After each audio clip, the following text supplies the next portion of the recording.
Howdy folks, John Adamson with Seeking Light, and today is the 14th. I was going to say this at the end, but I might as well say at the beginning, Happy Valentine's Day.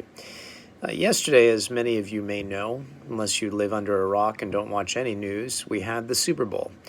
And one of the things that even some liberal news media organizations are actually pointing out is the fact that in a city, Los Angeles, where there is a mandate that you must wear a mask out in public venues, you had a number of people at the Super Bowl flaunting these mandates, including all of the stars that were in attendance at the Super Bowl. Now, I didn't watch it. I just watched the highlights of the stars because I frankly didn't have a lot of interest in the teams that are playing. And frankly, my desire to watch anything NFL has really waned since Black Lives Matter became such a big deal for them because I'm not going to support a Marxist organization, and I'm not going to support an organization that supports Marxist organizations. Although I guess I am kind of doing that with YouTube. But anyway, with that said, one of the things that became clear was none of the stars there were concerned about following mandates. Not too long ago, you had the situation, what was it, the AllStar Game, where the mayor of Los Angeles was caught not wearing his mask and said he held his breath or something to that effect. And that's just obviously a bunch of baloney. And, you know, frankly, one of the things that stars do is they sell themselves and they want to be seen in the public arena. And the more exposure they get, the more likely people will think about them and buy their merchandise, watch their movies, etc. And so if they cover their famous face with a mask, they're not going to be seen. And so there's no incentive for them to wear a mask. So yesterday was hugely telling that in a very liberal city with a lot of very liberal stars, including some sports athletes and actors and actresses, none of them wearing a mask, which should tell you something. Nobody believes in it anymore. And with the recent data that's come out on wearing masks, it's not surprising.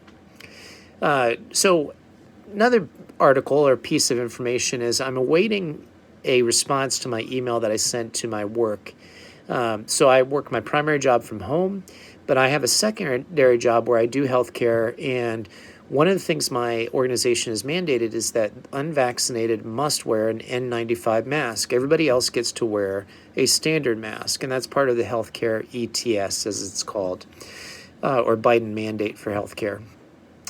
And so anyway, I've recently had COVID, and I have confirmed that through my work with testing, and therefore I have natural immunity. And as recent studies promoted by the CDC with a huge amount of test cases have confirmed, is that a person that did not have the vaccine but had active disease had greater immune response against the disease in terms of severe disease or going into the hospital, much better protection than somebody that did not have COVID but was double vaccinated. There's an extremely slight advantage if you've been doubly vaccinated plus had COVID against additional infection. But other than that, if you have virtually the same statistically if you've had COVID disease but no vaccination. So with that said, I approached my work with a very pointed request: relieve us of the N95 mask mandate, allow us to wear the same mask that everybody else does, because you've got employees who have been doubly vaccinated without disease who have less protection than I do, according to CDC data, irrefutable data. And so I'm still waiting to hear a response on that. It's been over a week since I sent that email. I have a feeling they're weighing how they're going to respond to that. Also, on February 22nd, I made an announcement the other day, posted a video plus a post about this.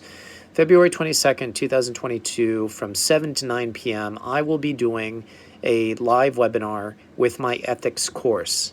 And so if you would like to be a part of that, there's a minimum donation of $19.95. Of course, you're willing to donate more because I'm giving you 2 hours of content plus a half hour of question and answer.